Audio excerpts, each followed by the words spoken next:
Bajul Seta. Ganti meneh Bajul Seta aku. Doyak Prabu Kresna Bajul Seta.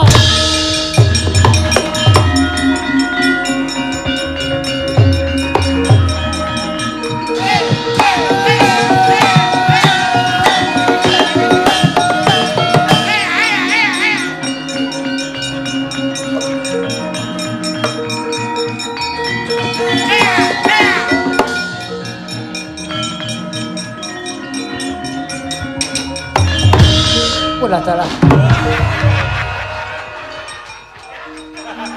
Santai. Wegah. Petro wegah tenan aku. Aku mah noleh aku. Isin tenan. Bocah ya ngopo. Langsung menawa mangadil wae. Ana sasminten ingsun jagat Mas Kyai. Kyai Narayana. Nayarana. Yai Padmanaba sama Padmanaba. Gah. Wegah. Yai Kresna. Wah, mama.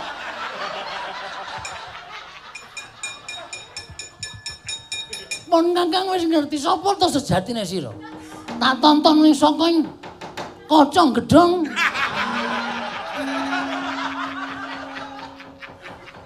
Katon sapa sejatine sira. Jengket dewe. Wegah aku. Gilane ora Kakang Semar ora iso rampung iki aku wegah Kakang Semar. Dina iki kowe kok kaya kepengin rembugan karo aku iki jane masalah apa? Urane nek dipikir banget-banget kok rasane ning ati nelongso. Mergo anak siji isih cilik tur dasare isih sekolah. Kula niki malah kaya wong keloro-loro mergo kula pikir-pikir bapakne kaya ora gelem mikir. Aja waton bisa ngucap kowe. Wong lanang sikil dienggo sirah, sirah dienggo sikil, nyambut gawe apa-apa tak lakoni. Ming bethe aku pengen mulyake anak karo bojoku kowe kok kowe muni wong lanang ora mikir. Nggih. Mergo si Bagyo nika. Bagyo ngapa Bagyo? Ning ora tesih sekolah gek niki kahanane kaya ngeten, pendak-pendak ketemu kalih kula. Bagyo niku nangis. Nangis masalah apa? Lah sakniki nek sekolah niku rak lumantar HP to, Mas. Mongko HP sing larang nika sing iso dienggo napa jenenge omong-omongan weruh raine nika. Ah mbok ngedhep kaca pengilon. Ku ya weruh raine. Ning rak raine dhewe, mboten raine sing dijak omong-omongan. Lah le mulang niku carane kaya ngoten niku. Monggo gek regane niku larang tur mesti kudu nganggo napa niku kuotang niku. Duculke nggonmu ngapa? Lane nek omongan karo wong ora paham niku bingung. Kuotang niku tuku niku terus mengke iso nyambung tereng napa jenenge iki? Sakernet niku no. Apa kuwi? Niku sing iso dienggo tekan rika-rika niku jenenge intercom. Intercom kuwi kuno banget kuwi. Niku internet niku mongko tukune ya atusan ewu. Lah nuwun sewu nek peraturane kaya ngeten niki kula niku ya bingung bocah-bocah ra iso sekolah. Bocah-bocah ning omah ming dodolan mongko anggere mlebu sekolah sing sinau dudu bocahe sing sinau wong tuane. Merga bocahe ora dong. Ning nek kula semayani sik ya bapakmu irung nyambut gawe, mbokmu ya urung entuk dhuwit, sesuk nek wis entuk dhuwit, sesuk nek wis iso nyambut gawe tak tukokke apa sing tok karepake. Selak bubar, selak rampung. Aku ketinggalan pelajaran, aku ketinggalan mata kuliah. Nganten niku si Bagyo. Wah, kula susah, Mas. Niki pripun carane supaya uripe awake dhewe niku ora kraya Ketoyong-toyong enten iki kebotan kebutuhane anak. Monggo kebutuhane anak niku jane ora kudu wonten niku merga saka peraturan negara sing pancen ya mbuh niki ajeng digawe pripun negarane kok wong sekolah kok malah ora ndang mlebu-mlebu. Wong sekolah kok ora entuk mlebu ning sekolahan ming liwat-liwat napa jenenge niku HP kali. Diwulang lumantar HP niku lho kula niku sok ora dong. Mbok ya niku sing dipentingke iki nggon perkara wong ngudi ngelmu niku mergi tumrap kula nggih Mas. Negara niku nek ora ana wong pinter, nuwun sewu. Niku mesti bakale ya ora bukuh bakuh ora sentosa. Ana wong pinter nek tumindake ora bener ya wis ora eneng gunane. Ngoten. Mula kula nyuwun sampeyan niku biasane nek menyuarakan suara rakyat menika menggebu-gebu masyarakat mang bantu nek butuh napa-napa ning bareng kulawargane dhewe anak sampeyan ora iso sekolah mergo ora duwe alate, ora duwe HP-ne, ora duwe kuotane, kok sampeyan meneng mawon niku nuwun sewu. Nek ngoten niku sampeyan niku wong lanang sing ban cindhe ban silatan. Nek kulawarga mang ban silatan, nek wong liya mang ban cindhe. Kula ora trima nek ngoten niku kula protes, Mas. Kula protes. Nek anak sampean bodho pripun? Mongko anak niku sak tingkah polahe mesti nggawa jenenge wong tuwa. Bagyo kae ora iso maca, ora iso nulis. Anake sapa? Anake Bagong. Wah, mokal wong bapakne ya buta huruf. Ora aneh nek anake ya koplo, anake ya petuk kaya ngono. Sing muni ngono sapa kuwi? Dereng wonten. Ming mbok menawa sesuk niku dirasani ngonten niku lho napa sampean mboten isin? Napa sampean mboten rumangsa wirang? Ngoten. Wong sampean iku ya cedhak kalih para Pandhawa, cedhak kalih Sinuwun Prabu Kresna, cedhak kalih Prabu Baladewa, cedhak karo Piyai Ngastina.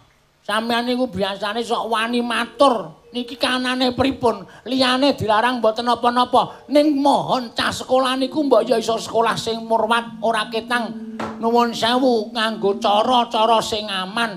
Ning sing baku bocah niki iso mlebu sekolah. Bagya niku nate crita kalih kula lho, Mas. Enten kancane lanang wedok wong gunung jenenge Kuncung kalih Bawuk. Niku ya ora duwe HP, nganti disilihi karo tanggane. Monggo nek goleki sapa napa niku? Sanyal. Goleki apa? Sanyal. Niku lho sing iso marai tekan gone sinyal. Waduh. Nek goleki sanyal rasa ado-ado. Goleki sinyal dadak munggah gunung. Mongko pendak-pendak jame pindah saya awan sinyale saya munggah gunung meneh. Ngoten niku mbok ya dipikir, ngoten niku lho ora mung sak kepenake dhewe ngoten.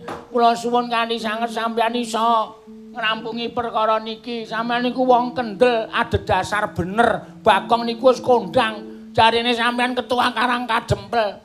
Ana kanan kaya ngene kok sampean kaya nuwun sewu muta tuli paningal sampean mboten kepengin krungu dateng kawontenan. Njur teng pundi nama besar ketua pemuda Karang Kadempel nek carane kaya ngeten iki mboten enten artine bablas blas. Alon-alon. Wong untumu wis pasangan. Babar blas ora babas blar. Babas blar. Babar blas mboten nonton intine nek sampean mboten iso ngomong perkara niki kalih para pepundhan-pepundhan sing enten nginggil Mas Bagong. Kagat risang kapirangu penanggul kinembet kempit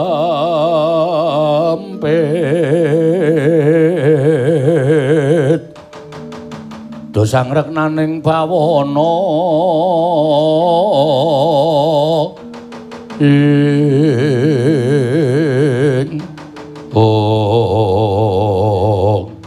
wah, aku nganti ora tekan kono ya aku mikir ya. Mergo aku nyawang Bagya ki bareng nang omah wae ora ana sekolah, ora mlebu lan ora dientukke sekolah ki rasaku malah cedhak karo anak. Ning jebul tunane ya oke nek mung dineng-nengke ngono kuwi terus ora ana ketentuan saka para-para sing padha kawogan iki komo bocah-bocah iki dadi wong goblok. Bocah-bocah iki dadi wong sing ora dong. Mergo le ngajari ya ora cetha tenan lan ora jelas tenan. Nah, sampean saniki lagi krasa. Krasa ya krasa. Oke. Ini masukan yang penting buatku. Nek pancen kowe butuh apa sing bakal tok kandhake iki engko ditampa karo pengarep-arep, aku sing tak omong, aku sing matur. Carane piye? Ning kowe matur kudu duwe solusi, kowe aja mung matur tok ning kowe ngekek ana solusi utawa meneni drep. Sing kudu iso diaturake marang pepunden utawa pengarepe. Lah wong ya janjane upama diglecah niku gampang kok. Upama saniki niku kudu nganggo jaga jarak, upama saniki niku kudu nganggo masker, bocah-bocah ya ora bakal wegah nganggo masker. Kelas sing maune isine 40 diisi wong 15 utawa wong 10 ning sing wigati menika mengke urut rutin digilir mlebune. Men bocah niku mlebu sekolah ora kok ming nang omah tok. Tur guru-guru ya duwe gawean, kula nuwun mapunten guru-guru ya ben duwe gawean men mlebu manut karo gilirane. Ngoten ta? Sak kelas niku nuwun sewu upama isine mejane 40 digawe 10 niku jarake wis adoh-adoh, wis memenuhi protokol.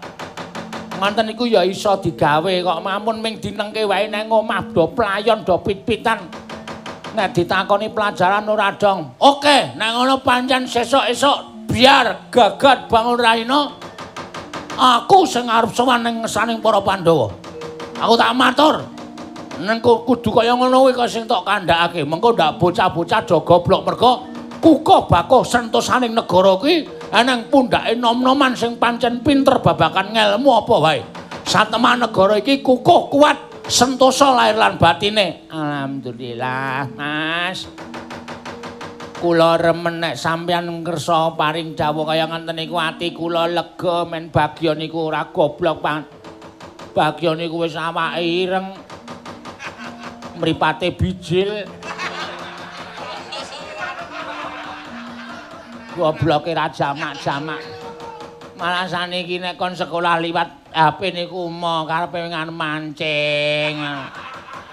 Wong bapane wong kondang ngono pas Bagong wong gleleng kok anake ming tukang mancing. Wis ora usah cerewet kono, saiki kowe nang mburi, perkara iki tak nam-name nang pikirku ya. Sesuk-esuk arep ora ndek kanca aku dhewe sing arep ngomong karo para Pandhawa babagan perkara iki. Matur sembah nuwun, Mas, matur sembah nuwun. Nah ngaten lilanana kula tak mancing wonten pepengkeran sawetawis. Heeh. Kersakaken unjukan mboten. Lho ya ngombe mangsamus kering keruntang.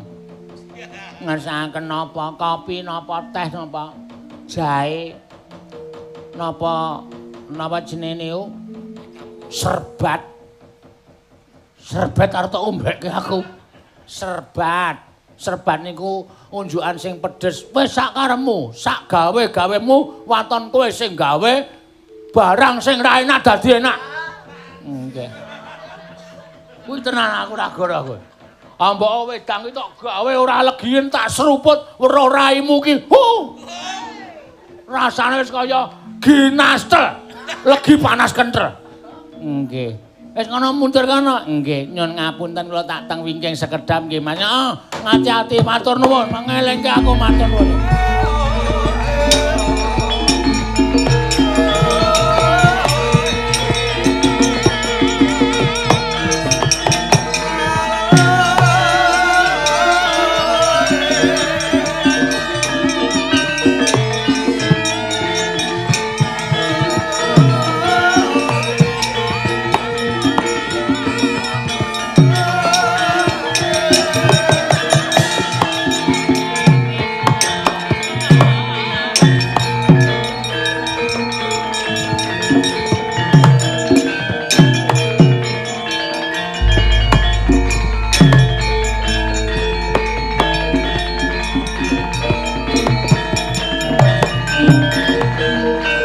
Wanodya Yatama ngambar arum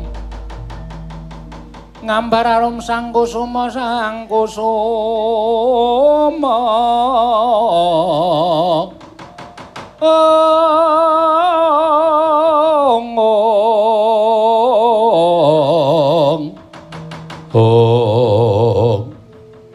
dadosaken kagiat raos sing manah kula wanci yagaten tak kira nek memedi niki mboten panglih nek Ndara Banawati to tobat Bagong iya aku ingkang prapta ning bale Wismamu Bagong wala jagat Dewa Bathara ya jagat pangestu Ngkara apa Mas sampean kok le mentol akon aku mlembure ming arep nemoni wong wedok sik to ora sok gampang sujana matke iki sapa iki Ndara Banawati garwane Prabu Duryudana Prameswari negara Ngastina oh kula iki nek sinten nek ditanding-tandingke ya cetha kula kalah kula wis tuwa kaya meneng tapuk sisan ngaturke sembah Gusti Ayu kula ngaturke sembah. Iya tak tampa kuwi bojomu Bagong. Nggih. Batu-batu kok ya gelem karo kowe. Nggih kula mbiyen dipeksa supaya gelem. Menenga wis kebacut to dadak diungkit-ungkit. Wonten apa? Bagong aku njaluk tulung-tulungono. Prap takon ning bale Wismamu iki kok plantrang nggone mlayu saka negara Ngastina. Ngerti yo? Yen to sejatine nggonku mlayu iki mergo nggonku banget duwe rasa kapang lawan Nyai Arjuna.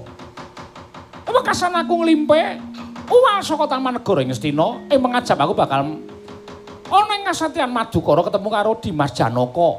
Nanging lungaku jebul kajenengan dening para Sata Kurawa aku dioyak-oyak supaya dijaluk kondur marang negara Ngastina nanging ora lega rasane ngantiku yen to ora ketemu karo Dimas Janaka mula dina iki aku tulungono Bagong aku tulungono aku delikno. Aku delikno Kurawa kabeh padha ngoyak karo aku, Bagong. Waduh. Aniki omahe-omahe kok ngenten sampeyan niku Prameswari. Kula delikke teng senthong sampeyan ya reget kabeh awake. Engko aku dadak ngedusi, Mas. Iki meng lelucon. Wow, wis. Mula aku nek pentas nek ana kowe ora tau sukses. Kowe sujanan wonge senengane iki menggo nggojeki kanca-kanca mburi. Ora petok sepi oh. Tremblek ora. Mulane watu kula tratapan terus e. Lajeng golek lajeng ndelikke teng pundi kula bingung. Monggo Kurawa nggone mlayu saya cedhak Bagong aku tulungono. Ngaten mawon sampean pasrah mawon kondur. Mangke ketemu Ndara Janaka kula sing pados wektu pados srana pripun carane ketemu Ndara Janaka ning saniki kondur men tentrem men apik men suasanane kondasmu kondusif ampun ngantos pripun nggih ora iso aku ora ketemu Raden Janaka Yai Janaka rasaku mula aku tekaning mati Bagong kangenku wis ora iso diampet Bagong aku tulungono. Aniki mengko nek kula nulungi sampeyan nang nganti konangan Kurawa kriwikan dadi grojokan geguyon dadi tangisan. Napa kula ya kudu mbelani karo sampeyan? Batobat apa kowe ora gelem mbelani karo aku? Apa kowe ora gelem mbelani karo aku lho Bagong? Kowe ngerti dhewe to jadine aku kira tresno karo Sinun Prabu Duryudana. Tresnaku marang Yayi Janaka. Dene lak kok dadi kowe ora mbelani karo aku iki kebangetan temen Bagong kebangetan wah. Jan wis kisra iki tenan wis.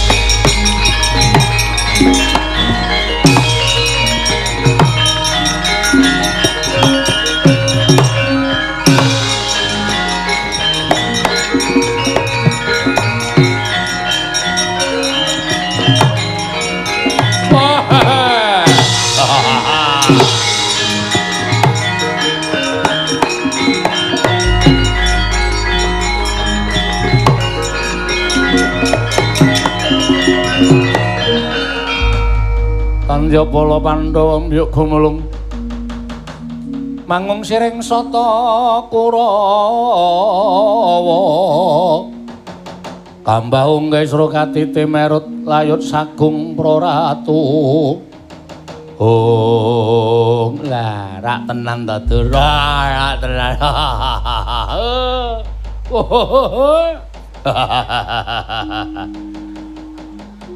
Ing atase Prameswari kok mlayune kok mlebu nang omahe Bagong. Ketok banget. Mula ditakoni nek Bagong ora prasaja, Bagong ora jujur. Oh, polo mawon, ajar mawon sik. Ora waton ngajar wong sampean. Kula ngerti sampean mlebu teng omah kula. Kula tak takon karo sampean, sampean ajeng napa lan wigatine napa? Mas, pripun Mas? Wis kono kowe lunga kowe. Bagyo jak lunga Bagyo. Jak ndelik iki cikriwikan dadi grojokan, geguyon dadi tangisan, mengke nek dados Pancakara rasa sumelang. Mati ya tak ikhlaske aku. Mbangane urip dimiskinke karo sapa-sapa. Wis tak akoni wis kono. Wis kono mulunga. Nggih, ning atos-atos rasa sumelang. Bagong aku tak takon karo kowe. Nggih, mang takon. Kowe ngerti Kanjeng Ratu Banowati mau tak sawang mlebu omah kene. Ka iki kowe ngaku apa ora? Kowe ndelikke Kanjeng Ratu Banowati. Oh, Bagong ora sandadak kowe. Kumbi ora sandadak kowe selak. Kowe ndelikke. Ayo, kowe ndelikke to. Ndok wenehke apa ora? Bakal boyong kundur marang negara Ngastina. Lah ora mbok wenehke. Apa kelakon mau tak obrak-abrik kowe tak ajar tak bonto tak lebokke pakunjaran. Wis. Nang ngono pancen wis dadi lelakonku ah. Upama tak selak ana ya tanpa guna. Monggo aku dijaluki tulung. Wong aku ki nek iso nulungi ya tak tulungi. Gandeng aku ya pas ora sibuk. Aku ya pas nganggur ana sing njaluk tulung karo aku ya tak tulungi, ora masalah. Sampeyan nyuwun priksa Dewi Banowati? Iya. Sampeyan pengen ngerti pancen sing tak jaluk kuwi.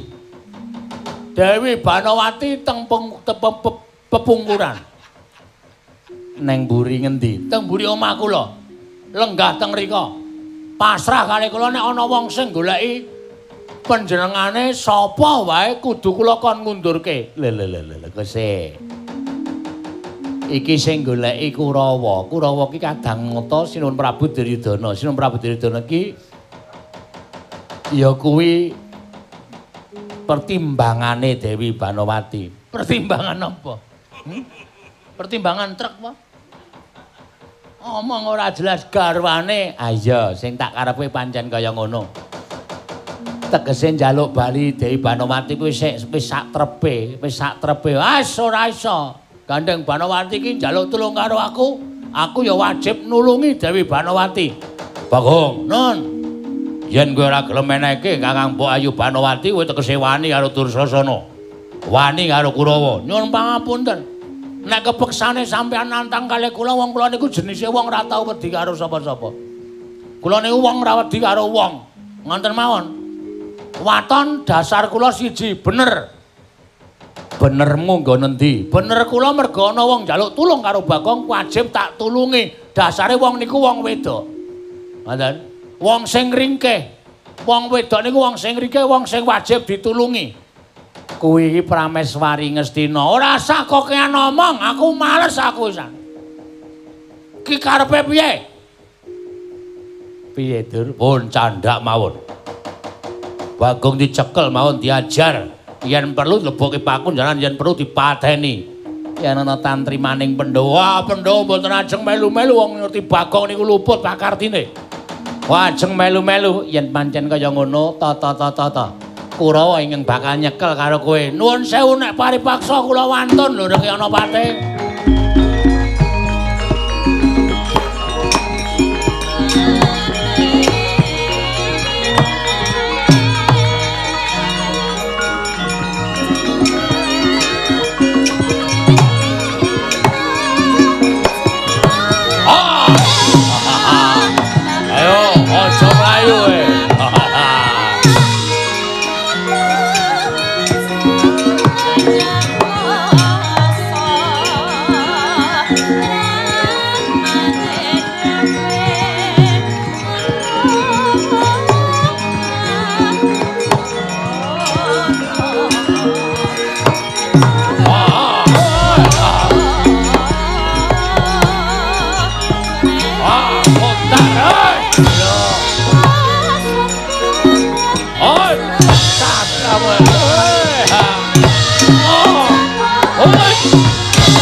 jagate iki.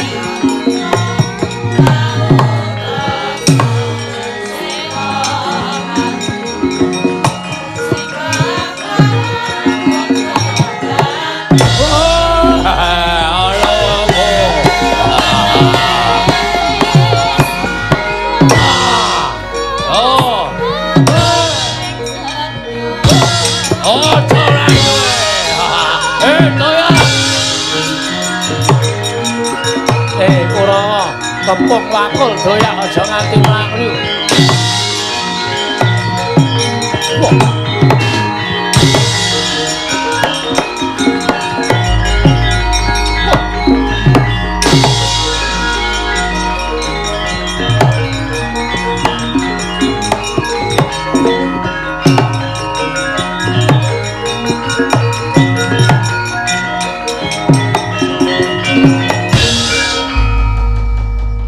Bagong Mbak Tobat to, Pak. Nganti bubras langkrah omahmu ora karo-karuan rusak kaya ngono mergo nggonmu perang karo para Sata Kurawa. Wah niki nek mboten mlabuhi karo sampean mboten bakalan kula ngiklasake omah kula porak-poranda kados ngaten menika. Mbak Tobat to, Pak. Terus kepiye? Niki nek mboten mlayu kula remuk sampean ya kewirangan. Kula ajur dicekel Kurawa, dibondo Kurawa, kurang-kurang bejane kula ngerti watake Kurawa mesti diajar, kula yakin. Sampeyan ya kewirangan merga sampeyan konangan apa sediane merga mlayu saka negara Ngastina. Mbak Tobat, terus piye Bagong Awi mlayu kalih kula? Metu ngendi kula mangetutke laku kula? Mangetutke playu kula niku dalan sing kulina kula nggih maling. Mbak Tobat. Sing penting ora konangan pun mlajar mawon Mbak Tobat ayo mlayu bae Bagong.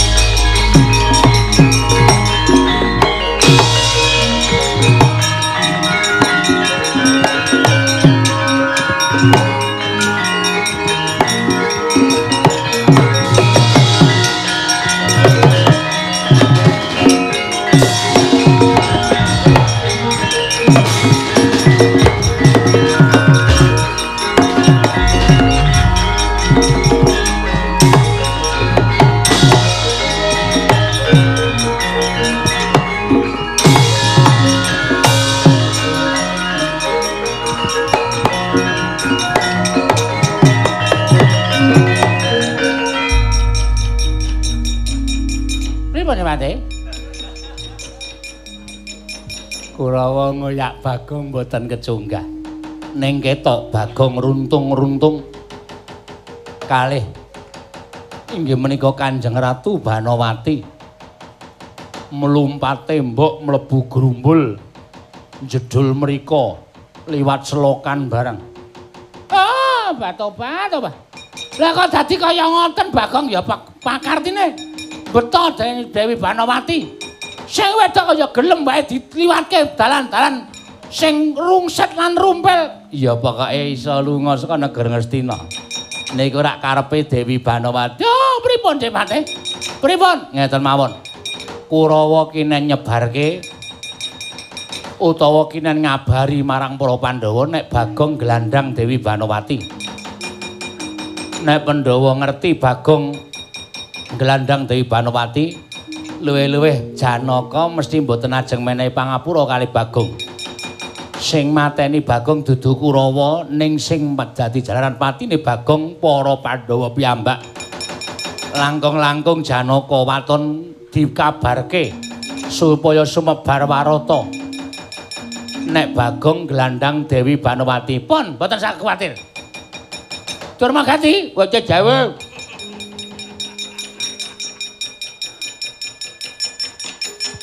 Kowe duwe fotone Bagong karo Banowati. Wae pas cacak-cacakan karo Kang Desa wau pun kula foto. Disepiralke. Disepiralke.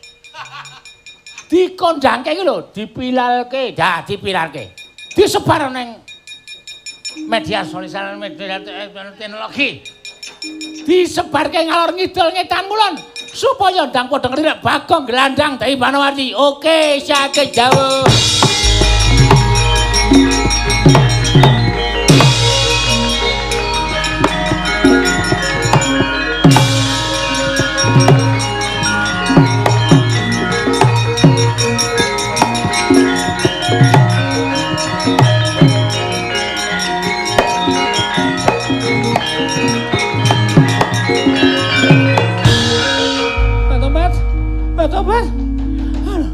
Bagong edan.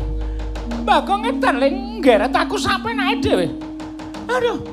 Aku ki wong wadon lho, Bang. Dasar ki Prameswari kowe iki ra batur, kowe iki mlayu liwat Talas ya kulino, mlayu liwat sawah ya kulino, mlayu liwat Tegal ya kulino. Lah aku ki ora kulino, Bagong. Aku ora kulino. Wah, malah pikir aku tekan dindi. Ora oleh.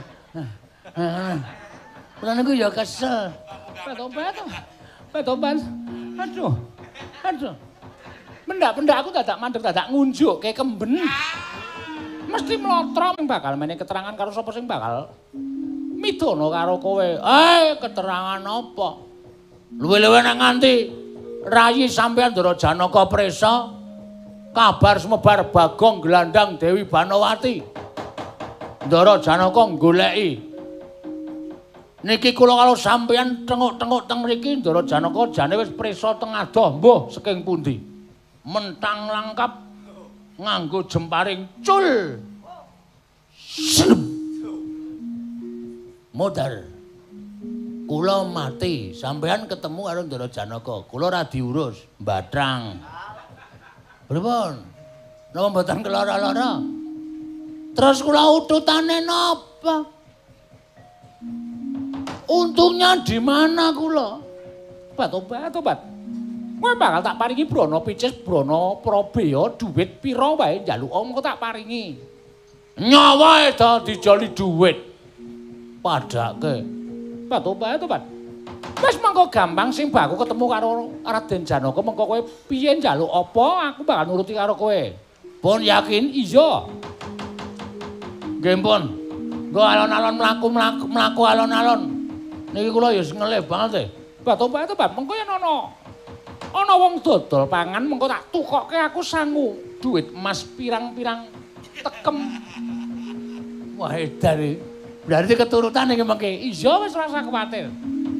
Niki mengke nyamar mawon. Supaya aja nganti konangan kula tak kudungan tas kresek. Sampean ya nganggo napa lah? Pripun carane supaya aja nganti konangan? Mengke kula colongke mantol nggih. Men supaya ora konangan tobat. Ayo mlaku ngado Bagong golek dalan sing prayoga. Ketemu karo Dimas Janaka. Monggo. Niki wis saman iki teng jero ngalas kapunan. Iya Bagong.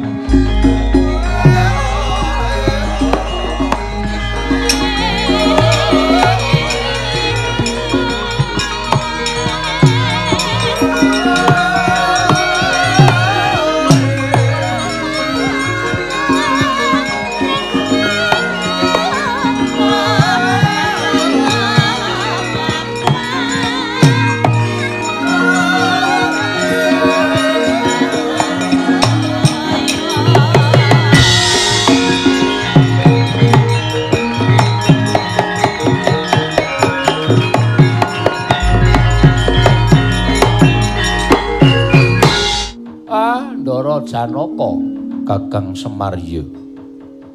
Kula ngaturaken bekti kula kunjuk Ndara, iya tak tampa. Bekti kula Den, iya nala garing. Bekti kula Gus, iya tak tampa Petruk. Enten apa kok tindakipun boten kados adat sabene? Sumengka niku wonten wigatos menapa? Yen ngono pancen bener wewarta ingkang tak tampa. Lamun anakmu Bagong pancen tumindak ingkang ora prayoga ketitik. Aku dipriksa marangon papan kene jebul Bagong ora katon. Lah malah sampean kok ngerti anakku lho Bagong? Mergo aku krungu kabar Kakang Semar. Kabar napa? Napa kabar bab anakku lho?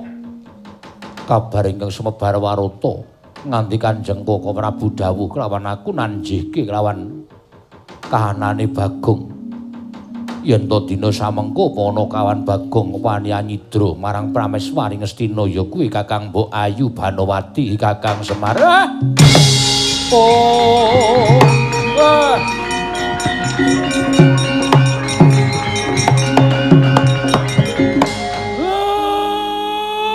Lah iki lelakon apa?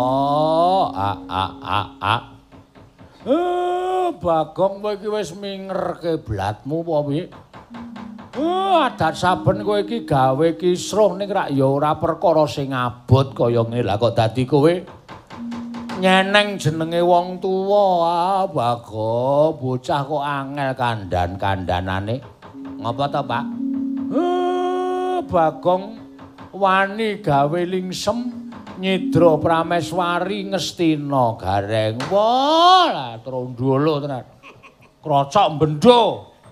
Wis ora wangun dadi anake bapak, ora wangun dadi adhiku, ora wangun dadi adine Petro. Ngopo Bagong reng?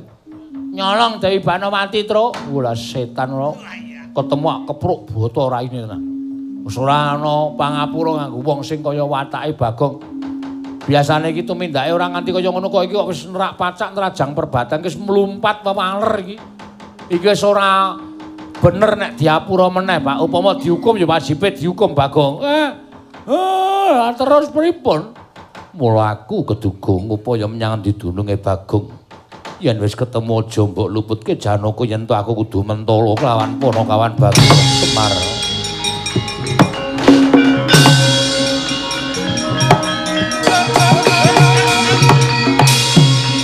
Golek ya, Tru. Yo.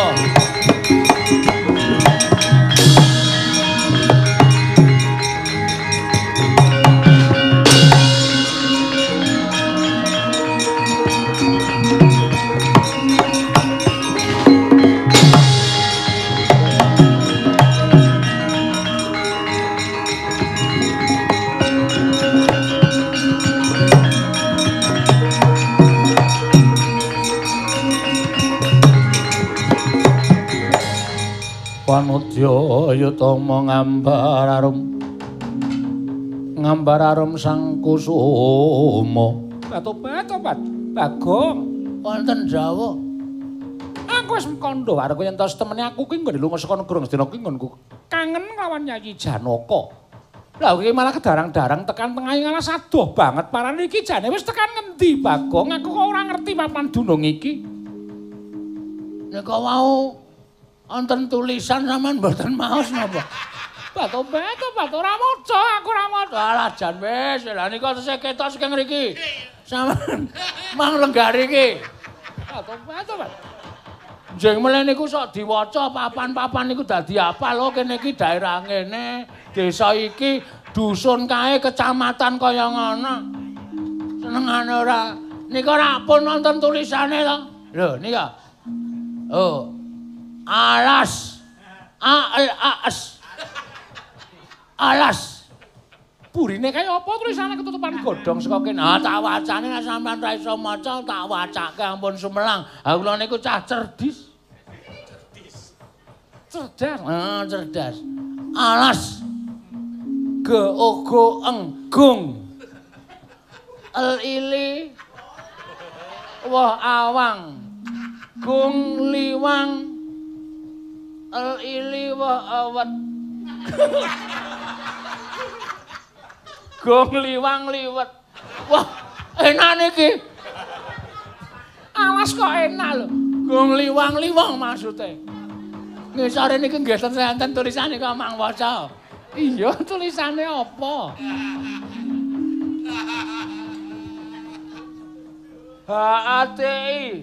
Hati-hati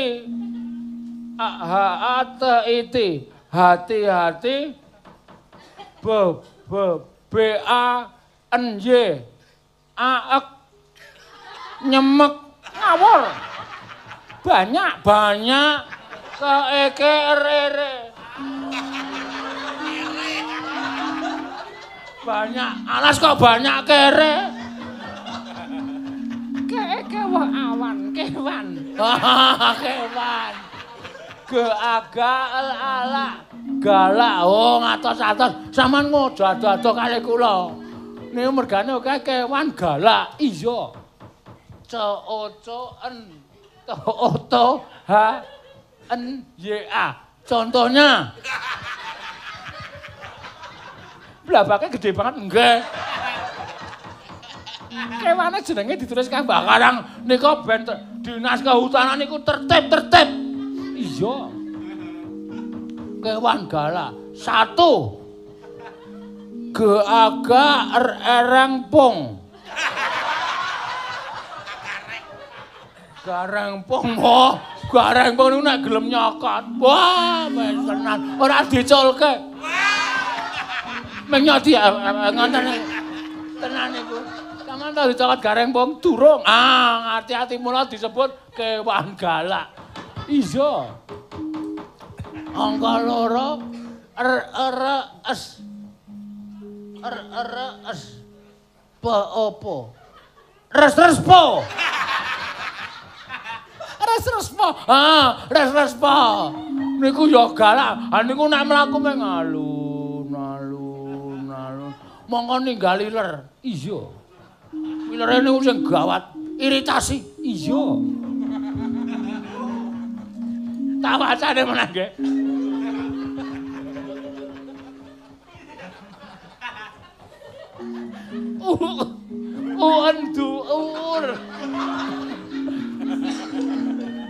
Andur. Kuwi apa? Undur. Niku termasuk galak. Niku nek nganti ngunduri. Tenan. Sing terakhir niku sing kewan galak terakhir. Apa wacane? J1 NG ke AKNG. Wah. Jengkeng. Jengkeng. Masa kewan kok ngene nggih? Iya, lha nyakot piye? Lah iya. Niki tengan iki alas kewengkon ngendi? Ana apa tulisane? Mboten wonten ning kula gaweke dhewe niki. Bangane stres iya.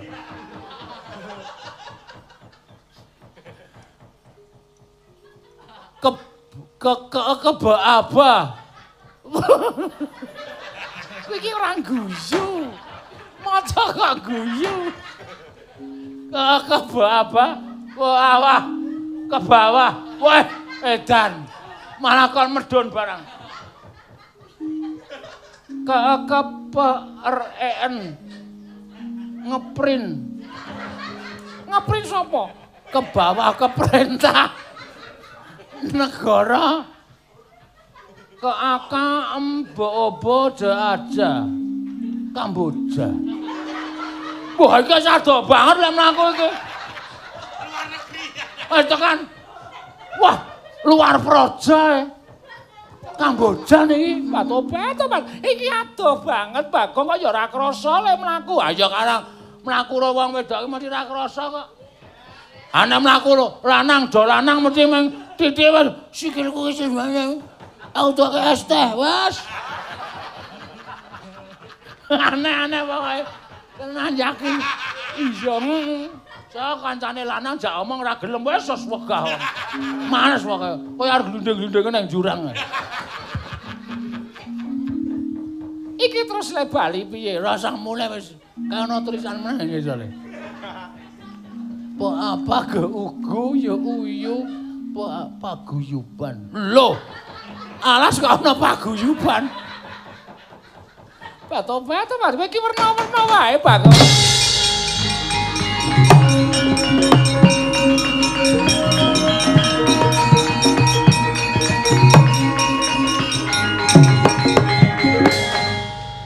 Tulisane apa meneh? Kae sing ngisor kae tulisane kok kaya meng wisan. Keakawa awa mengkawa teitir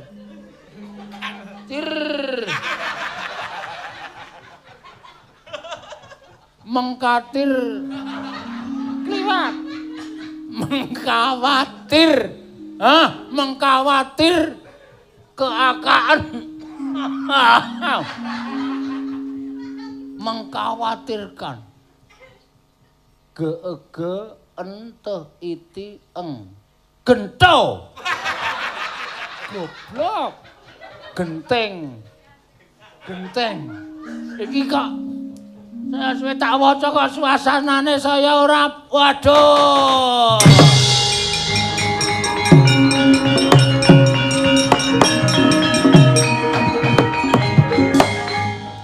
apa Bagong? Lah kok dadi raimu terus suntrut, raimu terus pucet kowe kena ngapa ora usah wedi, napa aku sing tanggung jawab. Baba. Ya ayah. Bahaya. Lah mergane apa? Daidi. Gaugu. Gudeg. Wah, jan klerak-kleru iki aku wis. Wis keweden kaya ngene. Kuku laturi. Nah ono lho eleh. Ngapa? Kulaturi. Nah ono lho eleh. Kuwi apa? Aduh.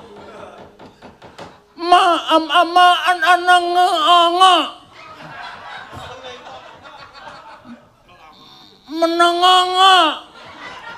Tobat karepmu piye? Mengo megol. Aduh. Mengo. Tobat Mas Janaka.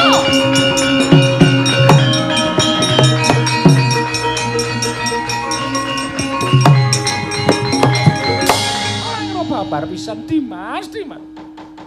Aku kangen karo si Adi nganti keplayu keplantrang teng alas mergo digawa karo si Bagong. Mergo jalanan Bagong ki mau aku iso kesempatan ketemu karo sira Yayi Janaka tobat. Aku ora kuwawa urip nang negara Ngastina ora ketemu karo Dimas Janaka. Aku piye? Aku kudu piye? Kakang Bu, kula aturi ngiyup sangandhaping werksa baniyah wingking menika. Si Adi arep ngopo? Aja ndukani karo Bagong. Bagong ora luput, Bagong ora kleru. Monggo kula atur seminggah. Tobat aja nduk seneni aja mbok dukani Bagong ora luput ora kleru lho. Kula atur seminggah rumiyin.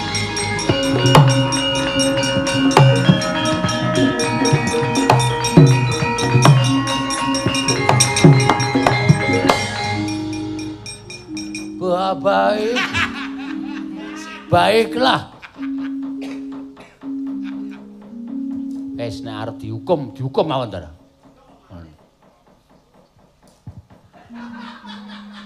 Wah, iki wis konsentrasiku bubar iki anggere sik kocluk teko iki.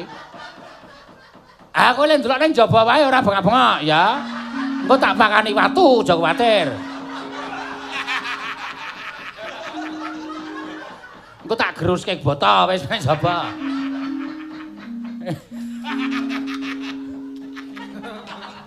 Bagong. Lho wonten dawuh. Ala rupamu pakartimu sak ngisoring dlamakan. Ora ngira babar pisan yen to kowe mentala, kowe wani glandang kelawan Kakang Mbok Ayu Banowati. Mula wis ora ana paukuman ingkang pantes kanggo kowe kejaba mung kowe kudu nampa ukupane Janaka. Kula niku mboten napa-napa, sumpah. Niku critane ngenten iki nggih, Gus. Critane ngaten. Kula niku lagi tengok-tengok omah dumadakan Ndara Banowati niku teka. Terus nyuwun tulung kalih kula supaya kula niku mbantu Ndara Banowati merga Ndara Banowati niku duwe rasa kapang kalih panjenengan. Tak rewangi tekan kene niku merga kula mung kepengin nuruti Ndara Banowati iso ketemu karo sampean. Kula niku ora ndek niat ngapa-ngapa. Mokal kelakone. Kowe wong lanang Banowati wong wadon mbok glandang ning tengahing alas kuwi arep tumindak culika karo Kakang Mbok Ayu Banowati. Kula yakin sumpah ora piye-piye. Ora sandadak kakean gunem sing tanpa guna. Aja. Kula ora ngapa-ngapa. Asli.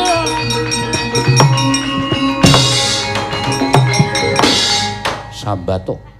Kon mecah sirahmu tak pecah saiki. Apa kowe ora ngerti yen to yae Kakang Mbok Banowati wi apaku? Pak. Apa? Wah, mbok kan lungase aku darah iku pikiranku bundel kok. Pak Bagong aku ora iso piye-piye tole kowe salah. Kowe luput. Kowe kleru. Aku ki ora ndek niat kleru, Pak. Nek dianggep kleru ya kleru ning aku niatku ora kepengin tumindak kaya ngene. Reng. Ngapa? Ora sudi nulungi karo kowe. Wong luput, wong kleru kok njaluk pambiyantune kakangmu wis ngorek-orek raine wong tuwa ora bakal ilang selawase urip. Ayo, omong. Aku suruh emoh ngewangi karo kowe. Aku mau bantu karo kowe. Ayo, saiki kowe arep kepiye Bagong? Kula mboten napa-napa, nyenggol Dewi Banowati men mboten. Napa malih kula wani duwe niat tumindak sing ora becik. Yakin sumpah mbok wani di bumi langit tangkep nek kula duwe niat elek kali Ndara Banowati mboten. Oh. Alah.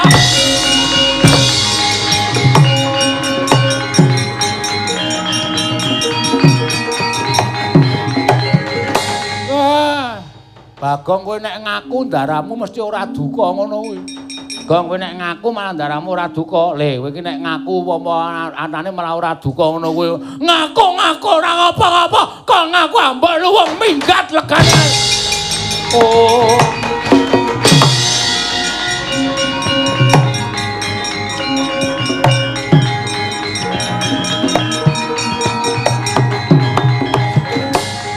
Kakang Semar. Kula kelangan anak siji. Nek pancen pakartine elek kula ora owel kelangan anak. Nolo Garing kelangan sedulur. Nek pancen pakartine Bagong niku tenan-tenan elek kula ora kelangan. Petruk semono nggih. Yen ngono ayo menyang negara Ngastina. Nderekke kundur Kakang Mbok Ayu Banowati selak mersakake Koko Prabu Duryudana. Nggone kelangan Kakang Mbok Ayu Banowati. Monggo kula dherekaken Ndara.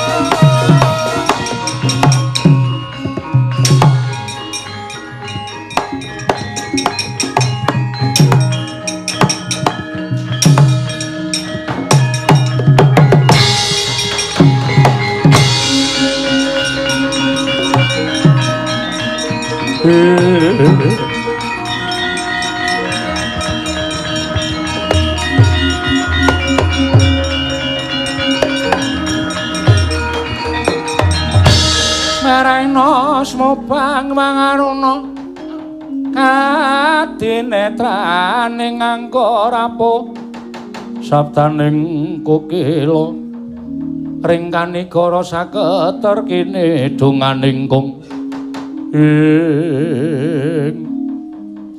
wis banyak sirahku tutuki Ndara Janaka mongko aku ora ndek niat elek lho ane ya bener ngendikaning Kyai Sepuh kae niat apik urung karuan ditampa apik wah wis gara-gara Banowati njaluk tulung karo aku malah ketoyong-toyong aku didakwa sing werna-werna dadi wong sing terpidana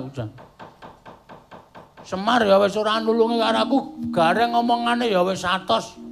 Petro omongane ya wis wah wis ora iso ditampa nganggo ati sing nyenengke.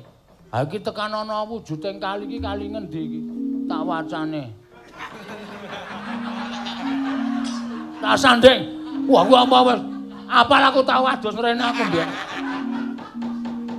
Kali jurange jero ora jamak. Ngisor nganti ora ketok. Mulih isin mirang-mirangke wong tuwa, mirang-mirangke karo sedulur. Gunane apa, Gong? Kowe urip nang alam padang nek ora iso njunjung derajate wong tuwa, ngarumke jenenge sedulur, ming bebangeri karo jenenge wong tuwa, modar lakoni negara. Wes!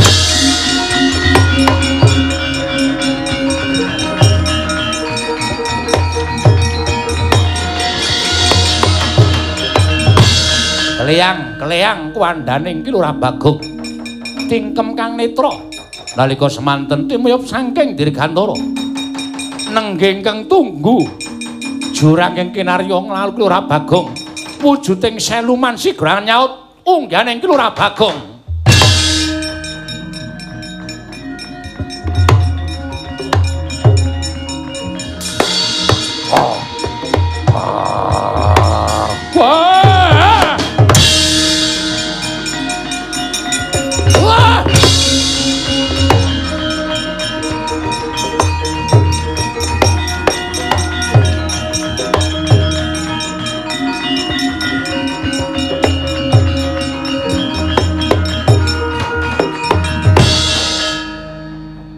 Merem ya, mengkari ngenteni lemak, plok, sirahku entuk padas, agak tibane empuk mak tebuk, siapa iki? Ana wong kok gede dhuwur awake nganggo sisik, raine kaya baya, Aku Seluman Bajul Seto. Sok mbajuli wong wedok. Ora. Jenenge Bajul Seto. Bajul Seto. Ya, aku sing tunggu kali iki. Oh, sing arep nggo nglalu. Suwe nggonku kekalangan ngideri. Kali iki niatku golek pangan. Nanging ora entuk pangan jebul ana menungsa ingkang kleyang-kleyang bakal tiba mati sia ning telenging dasaring kali mula tak saut. Niatku kowe mung tak tanting kowe dadi wadya balaku apa kowe dadi sukma sangsaran mati ana ing telenging kali. Kowe sapa? Aku Bagong. Bagong sapa? Ya mung Bagong ora ana terusane. Yen Bagong Solikin biyen. Saiki wis ora. Ngono.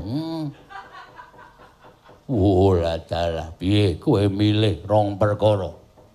Aku tok dadekke wadya balamu apa mati sia dadi sukma sangsaran ning kene. Ya, ora milih kabeh. Lho. Kowe wis tak slametke kowe kudu manut karo aku. Apa rumangsamu menungsa kalah karo Seluman, ha? Hah? Titaing Gusti sing sampurna ki menungsa, dene Seluman Jem ki sak ngisore menungsa. Ora ana menungsa direh karo jenenge Seluman. Kowe sing kudu tak reh. Wah, gaglak lah untal genti kowe, paras.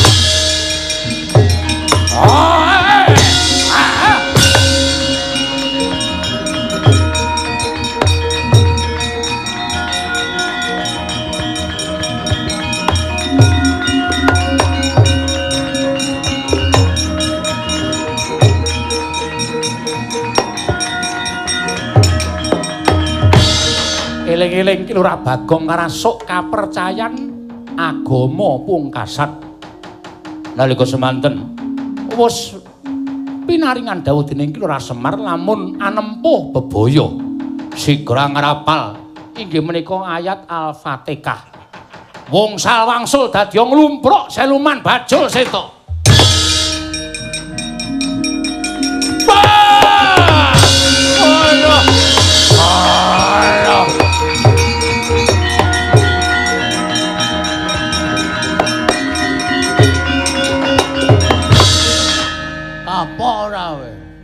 Aku duwe Gusti sesembahan. Aku duwe pusaka sing iso ngalahke kowe. Aduh, Bagong.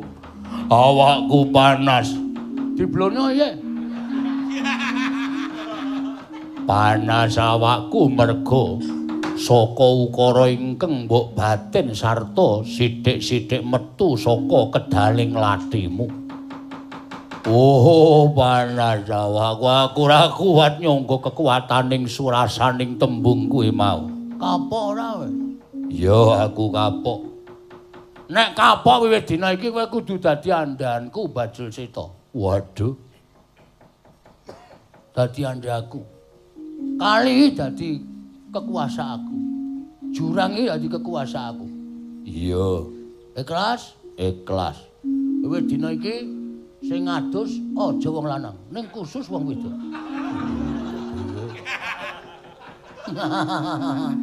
Wah, senengane kowe iki wong kok nyenengake gunemamu sarwa gawe bunga. Aku ki wong senengane gawe senengane wong liya.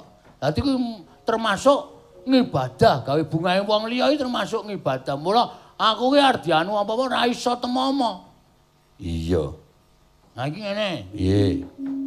Nek kowe teluk karo aku kowe kapok. Kowe mbantu karo aku. Bantu apa? Mestine kowe akeh kekuatan. Iya. Kowe duwe aji Jaya Kawijayan. Aku njaluk. Ora ketang siji loro, wenehno aku, men tak nggone aku males ngudi tuwa, lara wirang, lara atiku karo sing jeneng Raden Janaka. Wah. Raden Janaka kuwi satriyaning jagat kok kowe arep males karo Raden Janaka apa kowe menang? Nek jane ora menang ning gandeng tokne pusaka kudune iso menang. Pusakaku ora ono sing ngalahke pusakaning Raden Janaka. Pusakamu sing antik apa lah? Ora usah sing ampuh-ampuh, ning sing antik. Sing kira-kira iki Janaka kewinangan ngono wae. Ngono ya. Ya, yen pancen kaya ngono. Yen kowe arep malesku dituwuh karo Raden Janaka dina iki aja semelang. Wujudmu tak ganti kaya dene Raden Janaka gelem apa ora? Ora clemongan lho. Ora clemongan lho. Tenane. Yo tenan. Bagus. Yo mesti bagus. Nganggo gelung, nganggo. Wong jadi iya. Awake kuning. Yo mesti kuning sak untune. Matamu. Siluman wis kalah clemongan. Bismillah. Ora aja. Panas awakku panas. Gene wedi. Padake kowe ampuh banget ora sing ngembari. Yo tak jalukke panguwasaning Jim. Muga-muga kowe iso wujud ning kowe engko ora mesti ya bali kaya wingi-wingi. Sing penting aku iso gawe isine Raden Janaka. Yo sawangen Bagong aja kuwatir.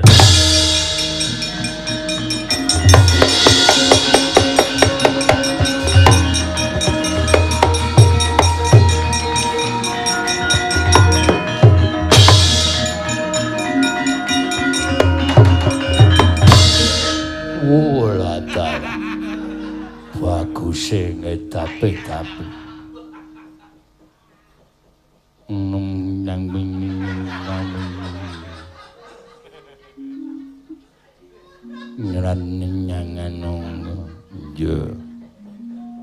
Yen pancen kaya mengkon aku njaluk pamit ning aku ora percaya. Ora percaya. Mergo tak nyawang kok rai kuwi isih putih.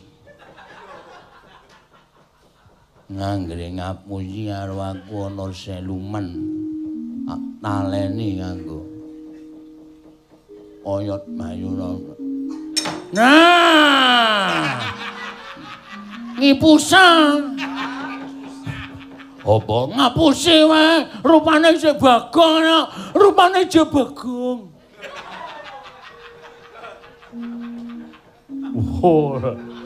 Nek sandangane wis Janaka, iki wis nganggo salon ngene iki.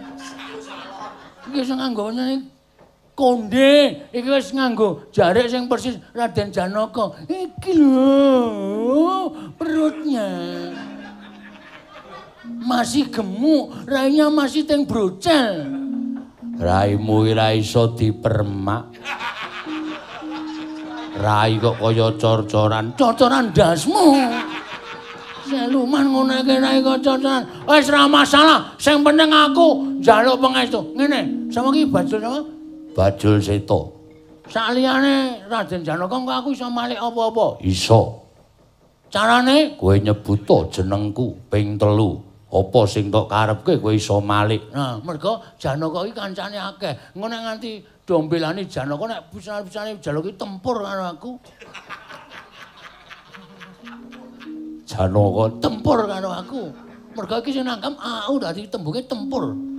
Iya. Nek Janaka iki nglepaske puru kendali. Aku nek ora nganggo tahu dipenyet lho. Tahu dipenyet remote. Remote. Wah, aku iso kena Raden Janaka Cinaka. Wis kono mangkat to aku ndak selak sumpek. Sumuk nyawang kowe. Nggih aku nyebut jenengmu ora iso maneh tenan goleki nang kali ngendi nggih? Nang ngendi? Iki kali Sumber Nyawa. Kaya bis. Kae Sumber Kencana. Njaluk pamit sing ati-ati. Oh.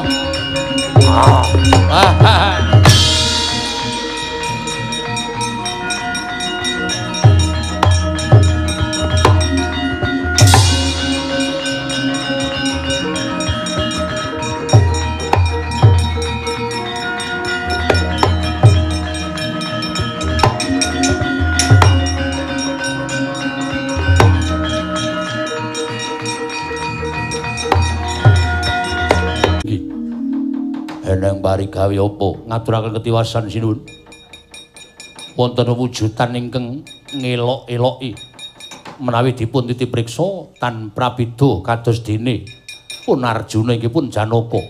Nanging menawi nyumur pidhateng pasuryanipun mesti kemawon paduka Kanjeng Prabu badhe ngungun salebeting penggalih. Nguwuh-uwuh nedya nantang perang tanding kananipun Janaka Prabu.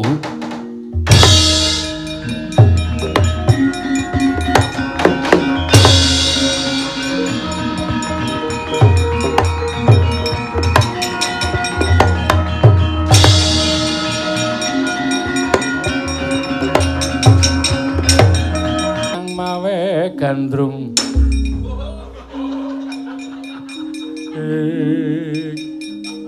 Petro non mrene yo lho Reng apa rene tak omongi Ndara sapa iki Jaman semalam-malam tak kutuk. Ayo ngejak perang Coropo. Perang Madras ayo tak ladeni. Perang Condroso ayo tak ladeni. Perang Condro di muka aku jalan. Langkon mati pecah siramu. Pecah apa-apa murgane hati gue.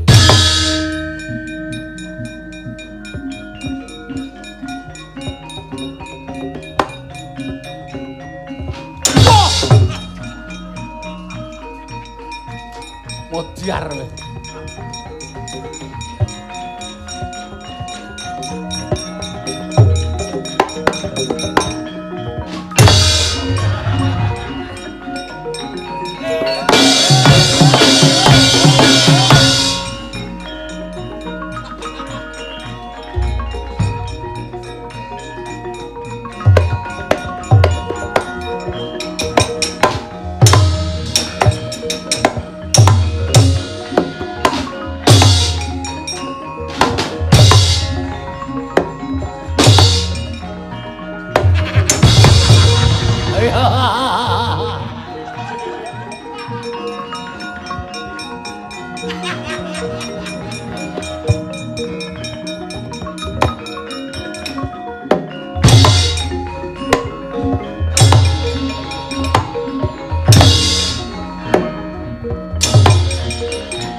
Kualek kowe iki.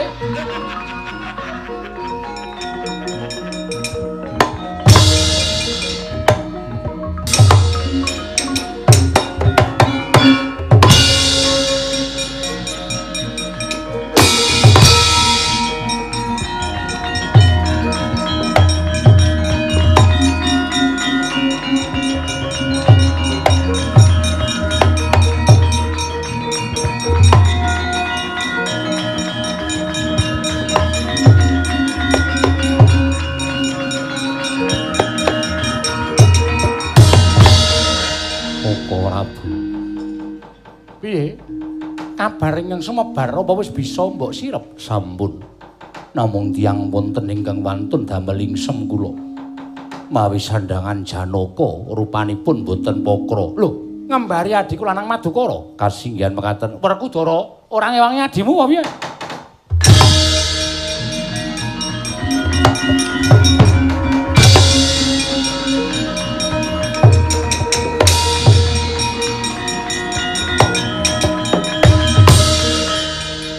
Bajul Seta, Bajul Seta, Bajul Seta iki sing maju dudu Janaka ning kakangne Bajul Seta.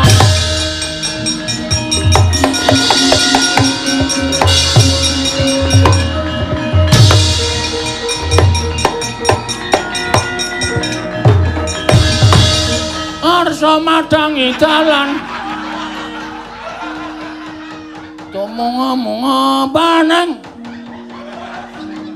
sapu caing ukir martabak larang tenan nasarating Surya megalan gunung-gunung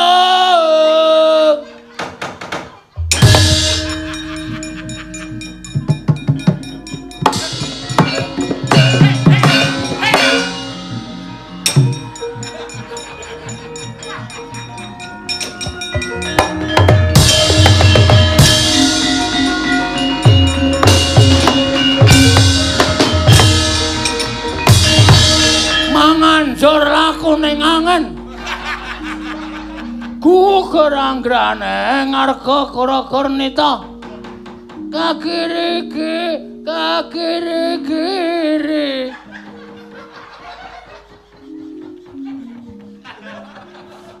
Padula mangamba-amba. Kok dadi putih ta iki? Wah, ora iso suluk aku mah. Oh, kapok ora kowe, campo aja.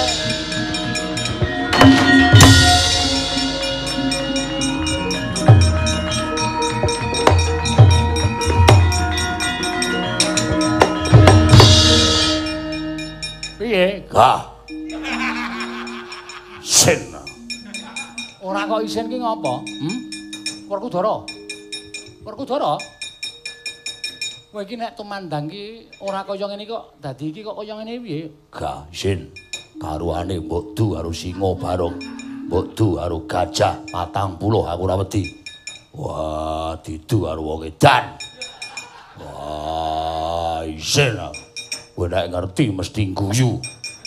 Kowe nek ngerti mesti ngece karo aku. Mbok coba aku tak nerono. Wah, aja. Aja. Kowe mesti Ora tak tontone kaya ngopo.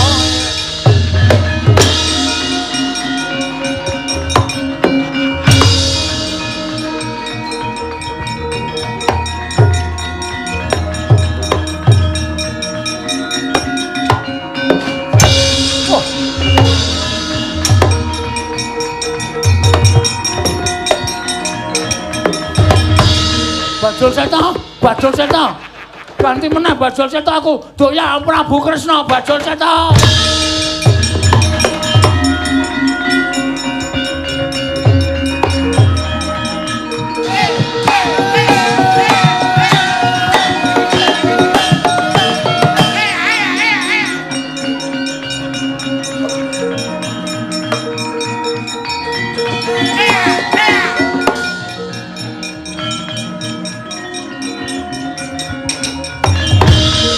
Dalah. Santai.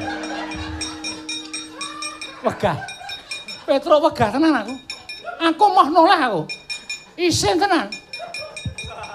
Bocah ya ngopo? Emang semono mangadilen kowe. Ana sasmintan ingsun jagat Mas Yai Narayana. Nayarana. Yai Padmanaba sama Padmanaba. Gah. Wegah. Yai Kresna. Wah, mama.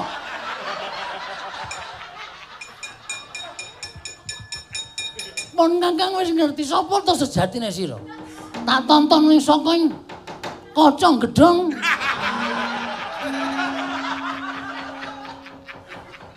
Katon sapa jatine sira. Jengket dewe. Wegah aku. Gilane ora. Kakang Semar ora iso rampung iki aku wegah Kakang Semar.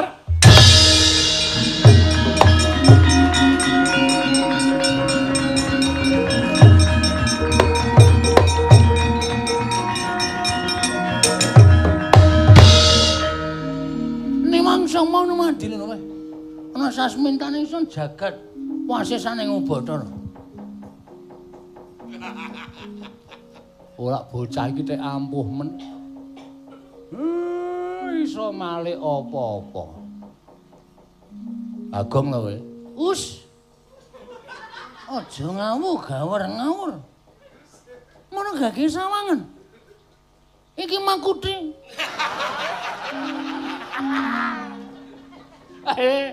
Sing sak omong klerak-kleru ki mung Bagong ya reng.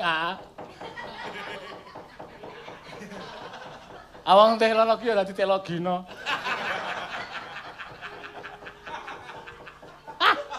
Ayo, kowe malik ora ajar kowe. Jagat Dewa Bathara. Jebul kae. Kaya ana wong dhuwur. Ndelok jam iki. Si 10 menit Kang Semen. Kowe ganti ya. Kowe jane kuwi sing ngewangi sapa? kirandi kekuatan kok iso molak-malik. Giri Lusi jalmu tan kena kira. Kejaba nek gusine abu. Ora iso disebut Giri Lusi. Tenan ora. Seneng aku nek bakok ngono kuwi. Sing arep iki sapa aranmu? Kuwi Joko Tingkir. Wah, Semar kok.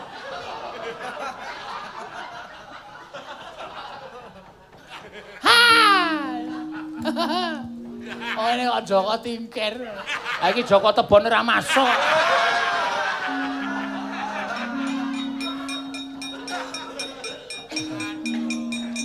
Iki Semar. Wah, ini mangsuk menawan di rumah. Jagat Dewa Bathara, jagat Dewa Bathara. Semar. Heeh. Ya Badrana ya. Heeh. Saron Ricik. Saron Sari ya. Heeh, Saron Sari. Duda mana-mana ngunung. Juru dia. Permatasari, Punta Prasanta. Nang ngono sing dhuwur kuwi jenenge kerupuk. Heeh, ning wis mlempem.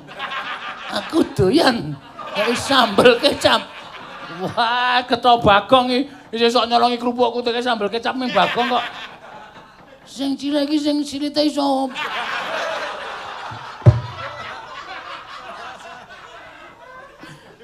Silite iso muni. Wah. Gareng pong. Itu gareng iki antil mencelat ora. Senengane omongane ora. Bagong, kowe ora edan, kowe ayo bali kaya wingi ora.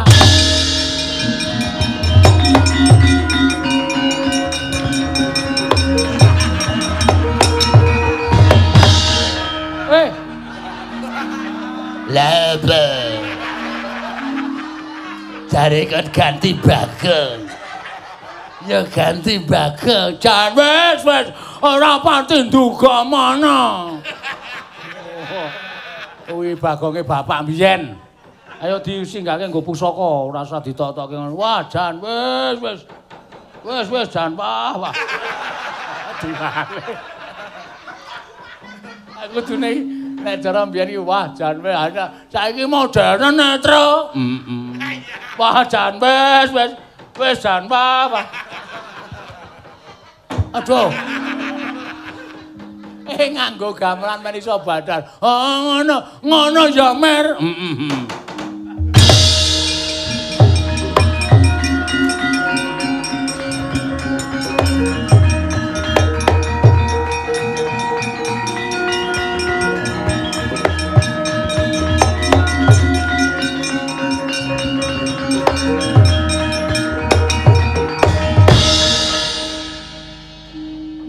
Perkara wis waras ngene iki aku mung arep takon. Kowe kok iso molak-malik kekuatanmu, kekuatane sapa? Aku ketemu Jem, Pak. Siluman jenenge Bajul Seta. Wong urip ki aja ngawula karo siluman. Wong urip ki aja ngawula karo Jem. Kowe aja njaluk kekuatan karo siluman, karo bangsaning berkasaan. Kuwi ora apik, kuwi nerak malang-waring agama. Ayo diluwari. Aku ora iso ngluwari, aku sing ngluwari. Bajul Seta sing wis menehi kekuatan roko ya men bali nyang asal mula bukane sak kekuatane men kowe resik lahir batinmu Bagong.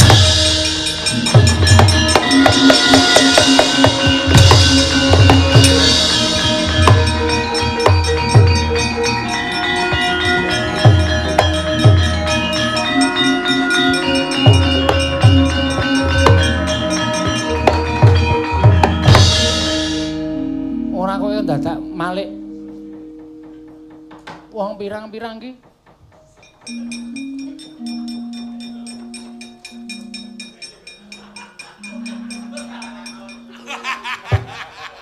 iki kepiye iki meng tengoke susuk-sukan mbaya tengok dhewe-dhewe ora wah caidan ngopo Semar rada mundur ayo rada mundur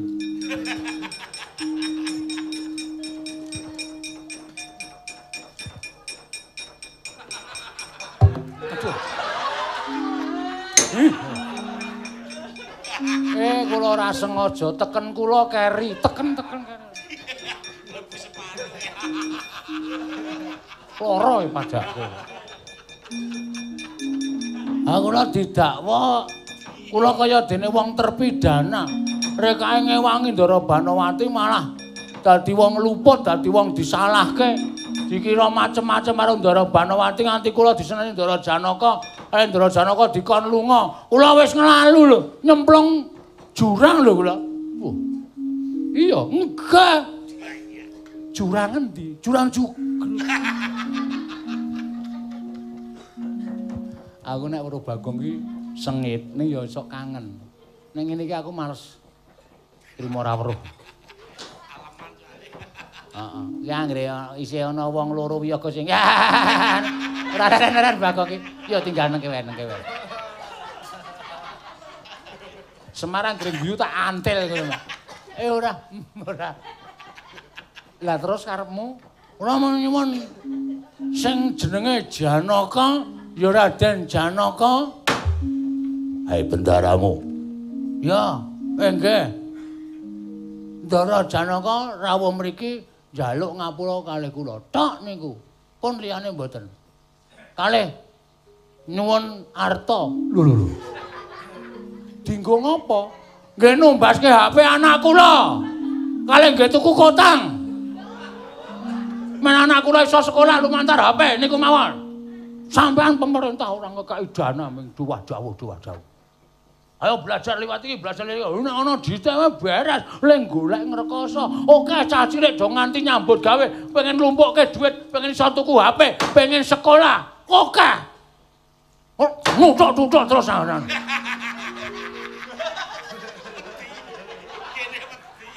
Lha niku ngomong sak tenane malah dikeplaki sapenake dhewe. Sampean kudu berbijaksana dalam menentukan sikap. Oke sampean ngonten niku nek kira sampean terus mubengi laladan negara Ngamarta, negara Ndarawati. Sapa kawulane sing ora mampu diparingi, sapa kawulane sing ora iso tuku HP diparingi. Sak desa dikai nggon wifi sing ana iso nggo internet, men iso nggo sinau bareng-bareng. Ngono ora mung dawuh ning tanpa nganggo ana jalan keluare. Iki mung ngontam-ngantem wae.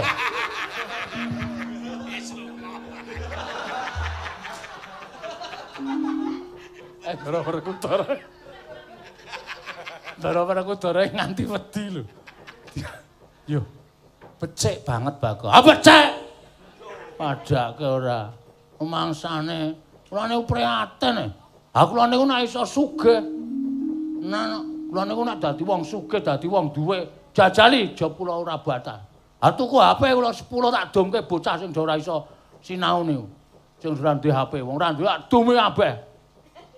Manut kemampuan kula niku tenan, ora kok ming goro. Ming sak kula lho niki. Omongane sampean Nalendra, pengareping para Nalendra kudu iso memberi solusi ora ming sapenake dhewe.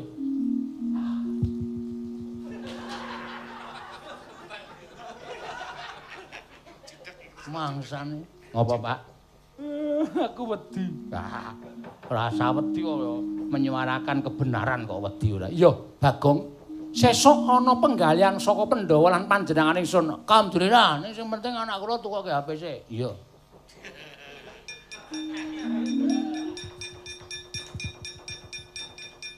Pira iki? 500. 500. Duit apa 500? Sebar. Mangsane. Jupuki meneh. Sebar. HP kok 500 entuk sing enten. Apa? Ya wis sesuk bakal dipikirake. Ah, ngoten ora. Mesake bocah-bocah ndak ora iso sekolah nggih, Den. Nangis ati kula, trenyuh pikir kula. Nyawang bocah-bocah luwe-luwe putrane wong sing ora duwe, wong sing ora iso nyambut gawe. Meng buta pengen duwe HP nganti adol apa-apa. Niku mang penggalih nggih, Den. Mang pikir nganggo nalar sing ganep. Ngoten nggih. Sampeyan lenggah dadi Nalendra ya merga saka suarane wong sing ora duwe nika, mula nika ya wajib manggatekke ampun mang nengke mawon.